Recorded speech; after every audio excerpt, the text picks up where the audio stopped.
سب سے پہلے ماہ رمضان، نزول قرآن، اللہ کی نعمتیں، ایمان کی شان، اور اس کے بعد بالترتیب انبیاء کا ذکر، صحابہ، اہل بیت، اور آج ہمارا موضوع ہے ذکر اولیاء اور درس قرآن۔ یہ اللہ پاک کی توفیق ہے کہ اللہ تعالیٰ نے ہمیں یہ موقع دیا ہے اور اس کا ہمیں فائدہ بھی ہو رہا ہے، بہت ساری چیزیں ہماری کلیئر ہو رہی ہیں، اور یہ سب قرآن سے ہی ہو رہا ہے۔ یہ خصوصیت ہے الحمدللہ اس درس کی۔ تو اولیاء کے بارے میں قرآن مجید کی کیا تعلیمات ہیں، لوگوں نے اپنے ذہن میں کیا کنسپٹ بنا رکھا ہے، اور اللہ کا قرآن کیا فرماتا ہے، اس پر آج ہم گفتگو کریں گے۔ دو عنوان میں نے بنائے ہیں اپنی گفتگو کے، مختصر وقت میں اتنا ہی ہو سکتا ہے، وگرنہ اللہ تعالیٰ نے جتنا اولیاء کا، اپنے پیاروں کا اپنی پاک کتاب میں ذکر فرمایا ہے نا، اس کا شمار بھی میرے جیسے بندے کے لیے ناممکن ہے، اس کی گہرائیوں میں پہنچنا تو دور کی بات ہے۔ تو میں نے دو عنوان مرتب کیے ہیں، دو باتوں پر گفتگو کرنے کا ارادہ ہے: علامت اور کرامت۔ ولی کی علامت کیا ہے اور ولی کی کرامت کے بارے میں قرآن کیا کہتا ہے؟ چونکہ ان دونوں چیزوں کے حوالے سے ہمارے معاشرے میں مسکنسیپشن پایا جاتا ہے۔ کچھ لوگوں نے اپنے طور پر ولی کی کرامت، ولی کی علامت اپنے طور پہ انہوں نے طے کر لی ہوئی ہے۔ ان کے فہم کے مطابق جس بندے کے اندر وہ چیز پائی جائے، ان کے نزدیک وہ بندہ ولی ہو جاتا ہے۔ قرآن کیا کہتا ہے، ولی کی علامت کیا ہے؟ یہ بہت ضروری ہے، کیونکہ جب اصل چیز کا علم نہیں ہوگا، غلط چیز آگے پہنچتی رہے گی، پھیلتی رہے گی، اور لوگ اسی کو صحیح سمجھتے رہیں گے، تو اس کا نقصان کیا ہوگا؟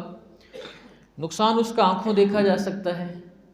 آج لوگ عام طور پہ اہل سنت پر اعتراض کرتے ہیں اور ہمیں طعنہ دیتے ہیں، اور جن لوگوں کی وجہ سے اعتراض کرتے ہیں، جن لوگوں کی وجہ سے ہم پر طعن و تشنیع ہوتی ہے، حقیقت میں ان لوگوں کی ولایت کو ہم تسلیم ہی نہیں کرتے، لیکن عوام کے اندر چونکہ مسکنسیپشن ہے، لوگ سمجھتے ہیں ولی ایسے ہی ہوتے ہیں، 4 مندریاں اس ہاتھ میں، 5 انگوٹھیاں اس ہاتھ میں، اس کے بعد گلے کے اندر بڑے بڑے منکوں والے تسبیح، بال پتہ نہیں یہاں تک یا یہاں تک، نہائے ہوئے پتہ نہیں کتنی مدت بیت گئی۔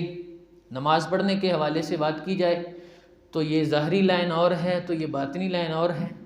یہ چیزیں جب لوگوں کے سامنے بطور ولی کے جائیں گی تو لوگ تو پھر اعتراض کریں گے کہ تمہاری اگر ولایت ایسی ہی ہے تو ہم رہے تمہاری ولایت سے۔ تو ہم واضح کرنا چاہتے ہیں، قرآن نے ولایت کس کو کہا ہے، رسول اللہ صلی اللہ علیہ وسلم کے فرامین میں ولایت کس کو کہا گیا ہے، آج ہم آپ کے سامنے عرض کر رہے ہیں۔ تو اس لیے ولی کی علامات جو قرآن و سنت میں بیان کی گئی ہیں وہ معیار ہیں۔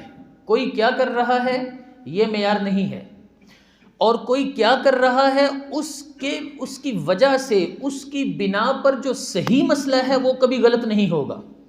آج مسلمان کیا کچھ کر رہا ہے، شراب پیتا ہے کہ نہیں مسلمان، حرام کھاتا ہے کہ نہیں، سود کھاتا ہے، بہت سارے ناجائز کام کرتا ہے۔ اب کوئی بندہ اٹھے اور کہے اسلام ایسا ہے، اسلام شراب پینے کا درس دیتا ہے، اسلام سود کھانے کا درس دیتا ہے، کوئی عقل مند اس کو تسلیم کرے گا؟ اس کا ایک ذاتی فعل ہے جس کا اسلام کے ساتھ کوئی تعلق نہیں ہے، اسلامی معیار کے ساتھ کوئی تعلق نہیں ہے۔ اسی طرح اگر کوئی ولایت کا نام لے کر اگر کوئی شریعت کی دجیاں بکھیر رہا ہے تو یہ اس کا ذاتی فعل ہے جس کا حقیقی ولایت کے ساتھ کوئی تعلق نہیں ہے، جس کو لے کر اصل ولایت پر اور ولایت کے ماننے والوں پر اعتراض نہیں بنتا۔ یہ تو اتنی سینس تو مطلب لوگوں کو ہونی چاہیے جب ہم بار بار وضاحت کر رہے ہیں۔ اب دیکھیں میں بھی تو درس دے رہا ہوں نا، آج کے بعد اگر کوئی یہ درس سن کر بھی پھر وہی چیزیں ہمارے سر تھوپے تو اس کا مطلب یہ ہے کہ دال میں کچھ کالا ضرور ہے۔ اس دال میں جو کالک ہے اس کالک کو مٹانا بھی ہماری ذمہ داری ہے۔ اولاً تو یہ کلیئر ہونا چاہیے کہ ہم ولایت کس چیز کو مانتے ہیں۔ ہمارے نزدیک ولایت کے لیے کرامت ضروری نہیں ہے، لیکن ولایت کے لیے کرامت ثابت ہے قرآن میں بھی اور حدیث میں بھی۔ ضروری نہیں ہے کہ کرامت ہو تو پھر ہی ولایت ہوگی، لیکن یہ چیز ضروری ہے کہ جس کو اللہ ولایت دیتا ہے اس کو عام لوگوں سے ممتاز ضرور بنا دیتا ہے، اس کی شان عام لوگوں سے نرالی ضرور ہوتی ہے۔ اگر اس سے کرامت ظاہر نہ بھی ہو پھر بھی وہ ولایت کے درجے پہ فائز ہو سکتا ہے۔ تو ایسے لوگ جنہوں نے ولایت کا نام بدنام کر رکھا ہے، ان کی وجہ سے جو حقیقی اولیاء ہیں لوگ ان کو بھی نہ مانیں اور جان بوجھ کر نہ مانیں، تو نہ ماننے والوں کی نیت میں بھی فطور ہوگا۔ جبکہ ہم واضح کر رہے ہیں، ہمارے علماء سالوں سے واضح کر رہے ہیں، کتابوں میں لکھ کے بیانات میں بول کر واضح کر رہے ہیں، پھر بھی وہی باتیں کسی مزار کی ویڈیو بنانا اور پھر کہنا کہ یہ دیکھو یہ ہو رہا ہے، کسی کے بنگڑے کی ویڈیو بنانا اور پھر کہنا کہ یہ دیکھو یہ ہو رہا ہے، کسی کو کسی انداز سے کسی کو کسی انداز سے لے کر ہمارے اوپر تھوپنا، جبکہ ہم واضح کر رہے ہیں، لکھ کر بول کر وضاحت کے ساتھ ہم بتا رہے ہیں کہ ہمارا ان معاملات سے کوئی تعلق نہیں ہے، تو پھر ان چیزوں کو ہمارے اوپر تھوپنا یہ بھی کیا ہے؟ ناانصافی ہے۔ تو دو چیزیں آج ہم نے اس لیے مختصر وقت میں مختص کی، ایک ولی کی علامت کیا ہے تاکہ کلیئر ہو جائے ہمارا کنسیپٹ کیا ہے ولایت کے بارے میں، اور دوسرا پھر جو وہ کنسیپٹ جو ہمارے ذہن میں ہے اس کے مطابق جب آپ کسی کو ولی مانیں گے تو پھر آپ کو یہ بھی ماننا پڑے گا کہ یہ ولایت بھی رکھتا ہے، رب کی دی ہوئی کرامت بھی رکھتا ہے، عزت بھی اللہ نے اس کو عطا فرمائی ہے۔ ظاہری طور پہ چاہے وہ کرامت ظاہر ہو چاہے نہ ہو، اس کو ہم شرط نہیں مانتے۔ قرآن مجید کی بہت ساری آیتوں کا خلاصہ میں آپ کے سامنے رکھوں، احادیث کے بہت سارے فرامین کا خلاصہ میں آپ کے سامنے رکھوں تو ولی کون ہوتا ہے؟ سماعت کیجئے، الذین آمنوا وکانوا یتقون، جو میں نے آیہ کریمہ پڑھی ہے، الا ان اولیاء اللہ لا خوف علیہم ولا هم یحزنون، سنو اللہ کے ولیوں پر نہ کوئی خوف ہے نہ انہیں کوئی غم ہوگا۔ اور خود ہی قرآن مجید کی دوسری آیت میں ان کی علامات بھی بیان کر دی مختصر انداز میں، جو دوسری جگہوں پر تفصیل کے ساتھ بیان کی گئی۔ اس آیت سے اگلی آیت میں فرما دیا الذین آمنوا وکانوا یتقون، ولی کون ہے؟ کس کو خوف نہیں ہوگا، کسے غم نہیں ہوگا؟ فرمایا وہ جس کو اللہ تعالیٰ نے ایمان کا زیور بھی عطا فرمایا اور تقوی کی شان بھی عطا فرمائی ہے۔ الذین آمنوا وکانوا یتقون، ایمان والا بھی ہے۔ جناب سیدنا محمد مصطفیٰ صلی اللہ علیہ وسلم رب کی بارگاہ سے جو لے کر آئے، جو کچھ لے کر آئے، اوپر سے لے کر نیچے تک، دائیں سے لے کر بائیں تک، حلال سے لے کر حرام تک، فرض سے لے کر نفل تک، سنت، واجب، اولا، مکروہ تنزیہی، مکروہ تحریمی، جو رسول اللہ کی شریعت میں ثابت ہے، جس کے دلائل مضبوط تر موجود ہیں، فرمایا وہ یہ نہیں کہتا یہ ظاہری لائن ہے، یہ باطنی لائن ہے، تم فقیری لائن کو نہیں جانتے، تم یہ نہیں جانتے، تم وہ نہیں جانتے۔ فرمایا الذین آمنوا، وہ یہ دیکھتے ہیں بیان کس نے کیا ہے، جب ان کو یہ کلیئر ہو جاتا ہے کہ یہ رب کے رسول نے بیان کیا ہے تو وہ اس پر اپنے سر کو جھکا دیا کرتے ہیں۔ یہ ولایت کی پہلی نشانی ہے۔ ان کے پاس اس طرح کی بلیک میلنگ نہیں ہوتی، لوگوں کو پریشان کرنا کہ یہ جو تم نمازیں پڑھتے ہو یہ اور نمازیں ہیں، ہم کوئی اور نمازیں پڑھتے ہیں۔ خدا کے بندو تم کون سی نمازیں پڑھتے ہو؟ ہم نے کوئی اپنے پاس سے نکالی ہے؟ امام الانبیاء نے یہی نمازیں پڑھ کے دکھائی ہیں، رسول کریم نے یہی قرآن پڑھا ہے، حضور نے اسی انداز سے تکبیریں کہی ہیں، حضور نے اسی انداز سے قیام کیے ہیں، رکوع کیے ہیں، سجدے کیے ہیں۔ یہ سب کچھ جو مسلمان جمہور امت کر رہی ہے رسول اللہ کے طریقے کے مطابق کر رہی ہے۔ الذین آمنوا، وہ حضور کی ہر بات کو کیا کرتے ہیں؟ تسلیم کرتے ہیں۔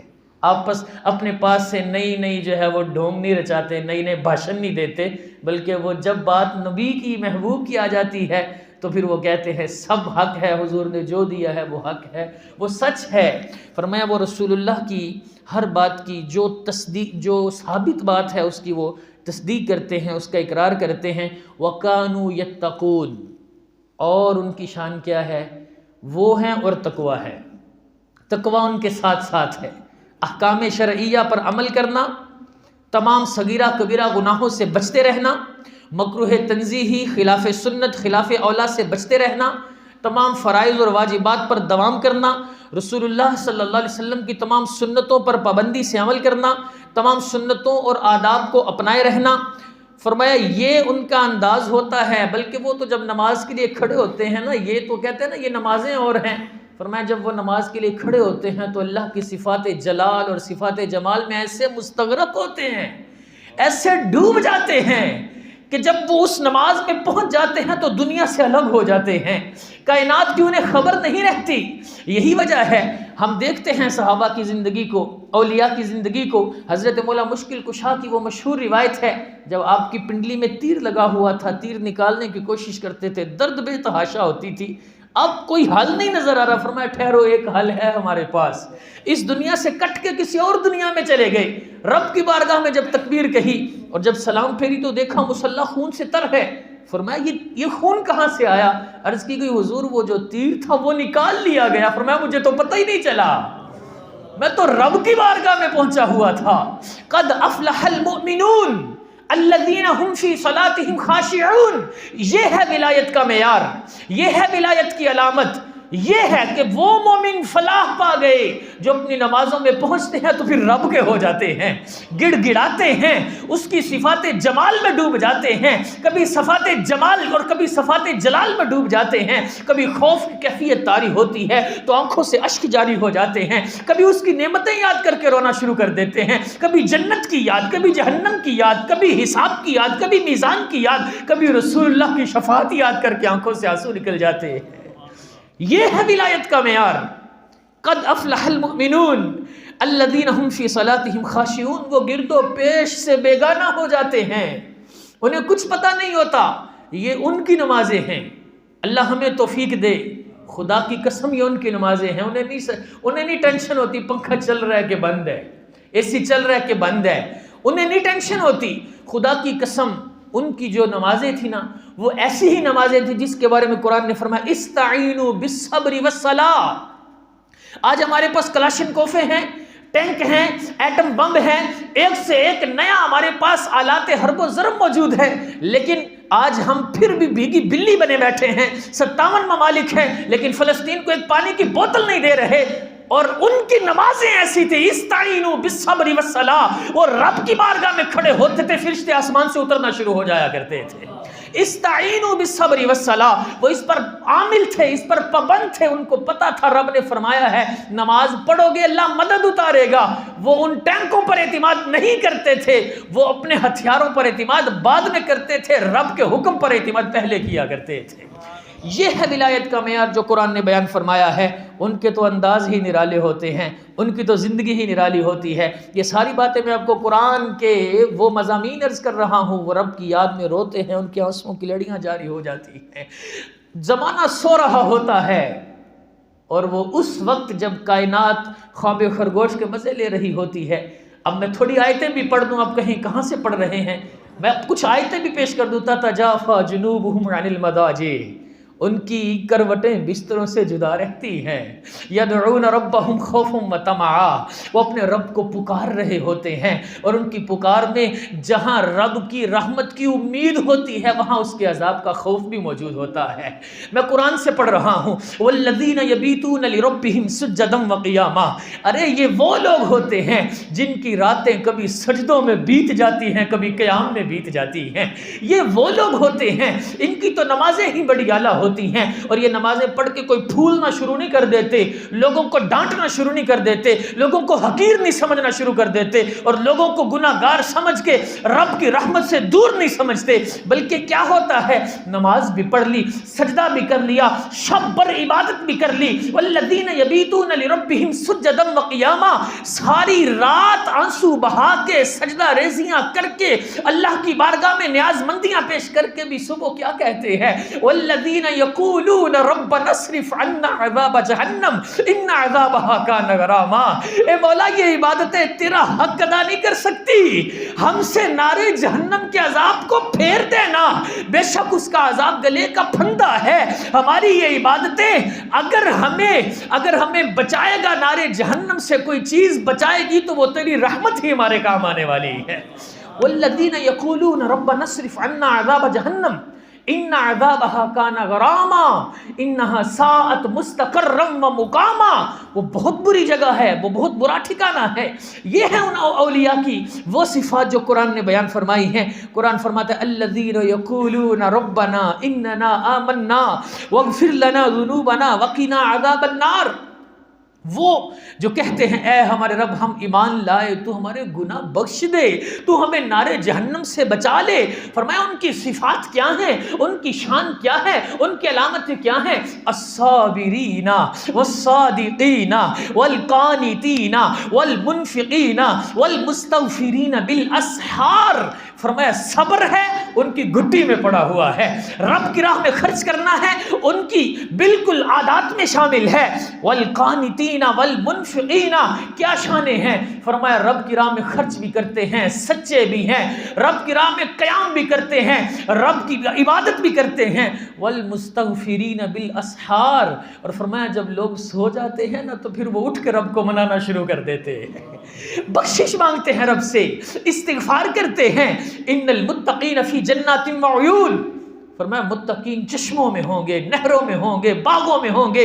آخذین ما آتاہم ربہم، ان کا رب ان کو جو نعمتیں دے گا وہاں وصول کر رہے ہوں گے، اور وجہ یہ ہے انہم کانوا قبل ذلک محسنین، فرمایا یہ نعمتیں ایسے نہیں مل گئی، فرمایا ان نعمتوں کے پیچھے بڑی نیکی ہے، دنیا میں بڑی نیکی کیا کرتے تھے۔ کانوا قلیلا من اللیل ما یہجعون، فرمایا ان کی تھوڑی سی نیند ہوتی تھی، ان کی رات کی اکثر حصے رب کی عبادت میں گزر جایا کرتے تھے، رب کو منانے میں گزر جایا کرتے تھے۔ وبالاسحار هم یستغفرون، فرمایا وہ سحری کے وقت رب کو مناتے تھے، رب سے بخشش مانگتے تھے، رب سے توبہ کرتے تھے۔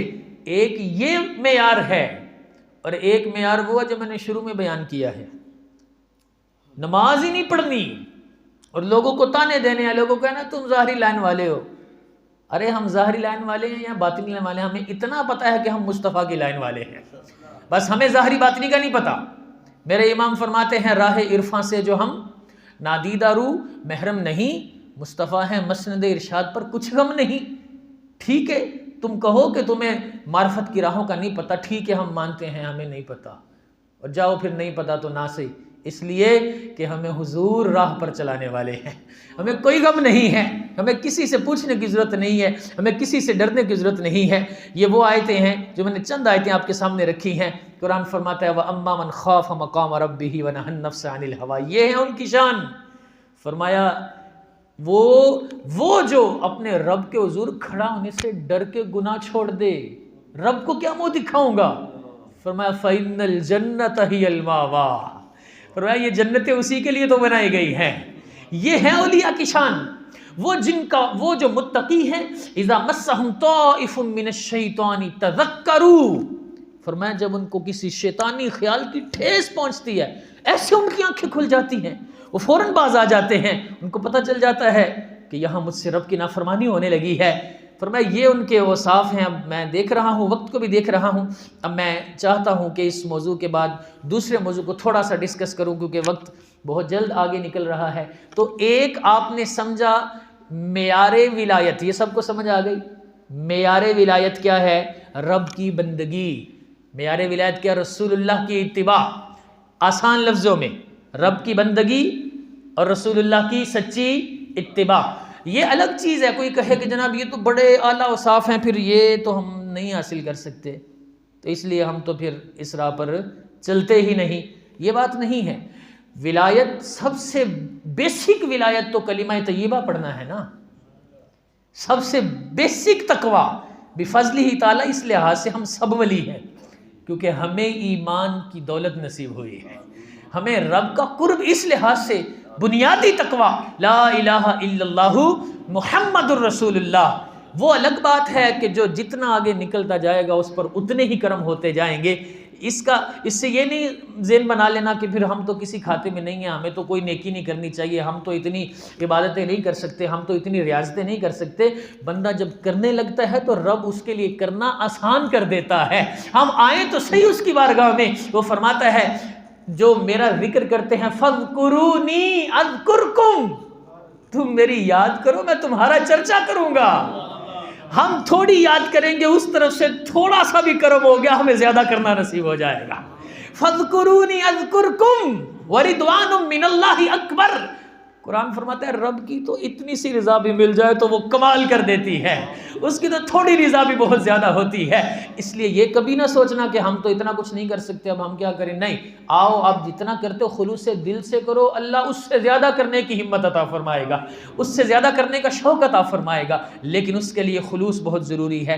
تو یہ ہے معیار ولایت جو ہم نے آپ کے سامنے رکھا۔ اب یہ جس کو ولایت نصیب ہوتی ہے نا، اس کو کرامت بھی نصیب ہو جاتی ہے۔ کرامت کے لیے ضروری نہیں ہے کوئی خلاف عادت چیز ہی دکھائی جائے۔ کرامت لفظی معنی ہے عزت، اصل میں یہ ایک اصطلاح ہے شریعت کے اندر۔ جو خلاف عادت کام ہو جاتا ہے نا، عام طور پہ خلاف عادت کام ہی کو لوگ کرامت سمجھتے ہیں۔ خلاف عادت کام جو ہوتا ہے، مثال کے طور پہ کوئی شخص جو ہے وہ ہوا میں نہیں اڑ سکتا، ہم میں سے کوئی بھی بظاہر نہیں اڑ سکتا، لیکن اگر کوئی اڑنا شروع کر دے تو یہ کیا ہوا، خلاف عادت۔ اب یہ جس بندے سے صادر ہو رہا ہے اس بندے کے حساب سے اس کا نام رکھا جائے گا۔ اگر یہ کسی اللہ کے پیغمبر سے صادر ہوتا تو اس کو معجزہ کہا جاتا، اگر دعوی نبوت سے پہلے صادر ہوتا اسی چیز کو ارہاس کہا جاتا۔ اللہ کے نبی سے دعوی نبوت سے پہلے، دعوی نبوت کے بعد اس کو کیا کہا جاتا، معجزہ۔ یہی کام اللہ کا نیک بندہ اس سے صادر ہو تو اس کو کرامت کہا جاتا ہے۔ یعنی اصل چیز خلاف عادت کس سے صادر ہو رہی، یہی کام اگر کسی عام مومن سے صادر ہو، مجھ سے، آپ سے، کسی سے، اس کو معونت کہتے ہیں۔ یہی کام کسی کافر سے، فاسق و فاجر سے صادر ہو، اس کو استدراج کہتے ہیں۔ اس کو کیا کہتے ہیں، استدراج کہتے ہیں۔ تو یہ مختلف جو ہے وہ اس کی صورتیں ہیں۔ ہم بات کر رہے ہیں اللہ کے نیک بندے کو جو اللہ یہ شان عطا فرماتا ہے۔ اس کے تو قرآن میں بھی تذکرے موجود ہیں۔ حضرت سلیمان علیہ السلام کے وزیر کا واقعہ آپ نے پڑھا نہیں ہے، آصف بن برخیہ، جب حضرت سلیمان نے کہا کون ہے جو بلقیس کا تخت لے کے آئے گا، ایکم یاتینی بعرشہا، کون لے کر آئے گا؟ اللہ کے پیغمبر تھے، خود بھی لا سکتے تھے، پیغمبر کی شان ولی سے بہت زیادہ ہوتی ہے، لیکن آپ نے دکھایا دنیا کو کہ اگر پیغمبر کے قدموں میں بیٹھنے والے کی یہ شان ہے تو پیغمبر کا رتبہ کتنا اونچا ہوگا۔ حضرت آصف بن برخیہ نے کیا کہا، قال الذی عنده علم من الکتاب انا آتیک بہ قبل ان یرتد الیک طرفک، کتنی دیر میں لاؤں گا، دور کتنا تھا، وزنی کتنا تھا، سفر کتنا تھا، اسباب کوئی نہیں ہے، کوئی گاڑی، کوئی ٹرک، کوئی لوڈر، وہاں کوئی کام آنے والی چیز نہیں تھی، مہینوں کی دوری پر تھا، بیٹھے اپنے پیغمبر کے قدموں میں ہیں اور عرض کیا کر رہے ہیں، حضور اگر آپ اجازت دیں تو پھر میں ایسے لاؤں گا، کیسے لاؤں گا، حضور آپ کی نظر ادھر ہوگی تو تخت ادھر ہوگا۔ لفظی ترجمہ یہ ہے، اس سے پہلے کہ آپ کی پلک جھپکے، حضور آپ آنکھ بند کریں گے تو کھلنے سے پہلے سامنے ہوگا، کھلی ہے تو بند ہونے سے پہلے سامنے ہوگا، آپ کی پلک آپ کی طرف پلٹے، قبل ان یرتد الیک طرفک، یہ ولی کی شان ہے اس امت کے ولی کی شان ہے جو حضرت سلیمان کا امتی ہے، یہ ان کی امت کے ولی کی شان ہے۔ اگر حضرت سلیمان کی امت کے ولی کی یہ شان ہے تو امام الانبیاء کی امت کے ولیوں کا مقام کتنا اونچا ہوگا۔ یہ قرآن ہے، یہ کوئی مذاق تو نہیں ہے کہ آپ دو چار مثالیں اٹھائیں ادھر سے اور پھر آپ سارے مسلک اہل سنت کو کہیں جناب یہ ہو گیا وہ ہو گیا۔ برے ہم تو واضح طور پہ کہہ رہے ہیں ولی کا معیار کیا ہے، وہ ہم نے پہلے قرآن سے بیان کر دیا، ہم ولی اس کو مانتے ہیں، اور پھر ہم ساتھ یہ بھی وضاحت سے کہہ رہے ہیں کہ یہ کرامات ظاہر ہونا ضروری نہیں ہے، لیکن اگر کسی سے ظاہر ہو تو پھر اس کا انکار بھی نہیں کرنا چاہیے۔ اچھا، آپ نے وہ حضرت موسیٰ علیہ السلام کا واقعہ نہیں پڑھا؟ درخت سے آواز آئی، یا موسیٰ انی انا اللہ رب العالمین، اے موسیٰ میں رب ہوں، میں اللہ رب العالمین ہوں۔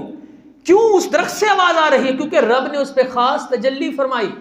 اگر لکڑی کے ایک تنے سے رب کی آواز، رب کی طرف سے آواز آ سکتی ہے اور وہ رب کی طرف سے حوالہ دے رہا ہے میں رب ہوں، حالانکہ وہ درخت ہے، وہ رب ہو سکتا نہیں ہے، تو میں کہہ رہا ہوں اگر رب اس پہ تجلی فرمائے، نظر رحمت فرمائے، تو لکڑی کے تنے سے یہ صدور ہو جائے تو جس نے زندگی ہی رب کو راضی کرنے میں گزاری ہو، اس کی شان کا انکار کیسے ہو سکتا ہے، اس کی عزت کا انکار کیسے ہو سکتا ہے؟ جس نے اپنی زندگی، اپنا سب کچھ رب کے نام پہ قربان کر دیا ہو، جس نے رسول اللہ کا کلمہ پڑھا ہو، حضور کی اتباع کی ہو، کتنی یہ سب قرآن کی مثالیں میں آپ کو دے رہا ہوں۔ حضرت مریم کو پھل ملتے ہیں، حضرت مریم کو پھل ملتے ہیں، گرمی کے پھل سردی میں، سردی کے پھل گرمی میں۔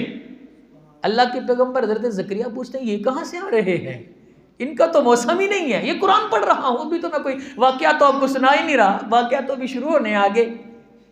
حضرت مریم سے پوچھتے ہیں اللہ کے پیغمبر یہ کہاں سے آ گئے، تو حضرت مریم کیا کہتی ہے، یہ میرے رب کی طرف سے آئے ہیں۔ اگر حضرت مریم کی یہ شان تھی جو ولیہ تھی، اللہ کی ولیہ تھی، تو آپ کیا سمجھتے ہیں حضرت زکریا جو اللہ کے پیغمبر تھے ان کا مقام کتنا اونچا ہوگا۔ اصحاب کہف کی کرامتیں قرآن میں موجود ہیں، شجر موسیٰ کی بات آپ نے سن لی، تخت بلقیس کی بات آپ نے سن لی، اسمار مریم کی بات آپ نے سن لی، احادیث تو پھر اس کے علاوہ ہیں۔ تو الحمدللہ دونوں باتیں ہم نے مختصر انداز میں واضح کی کہ ولی کی ولایت کا معیار، سب سے پہلے یہ کنسپٹ کلیئر ہونا ضروری ہے، اور اس کے بعد جو اللہ نے اس کو شان دی ہے اس کو تسلیم کرنا یہ بھی ایمان کی نشانی ہے۔ اللہ کے فضل سے، اللہ تعالیٰ کی رحمت سے یہ درس بھی ہمارا ہوا۔ اللہ تعالیٰ سے دعا کرتے ہیں کہ اللہ تعالیٰ ہمیں اپنی بھی محبت عطا فرمائے، اپنے پیاروں کی بھی محبت نصیب فرمائے۔ ہمارا مقصد صرف کنسپٹ کلیئر کرنا ہے، کوئی لڑائی، کوئی جھگڑا، کوئی فساد نہیں، لیکن کم از کم جو شرعی طریقہ کار ہے، جو شرعی تفصیل ہے، وہ کنسپٹ کلیئر کرنا وہ ضروری ہے۔ الحمدللہ اس نیت سے ہم نے یہ وضاحت بھی کر دی، اور اللہ کے فضل سے ہم اللہ پاک کی رحمت سے امید رکھتے ہیں کہ اللہ تعالیٰ ہمیں اسی نظریے پر زندہ بھی رکھے اور اس دنیا سے بھی لے کر جائے گا۔ اللہ تعالیٰ ہماری اس حاضری کو قبول فرمائے، آمین بجاہ النبی الامین صلی اللہ تعالیٰ علیہ وآلہ وسلم۔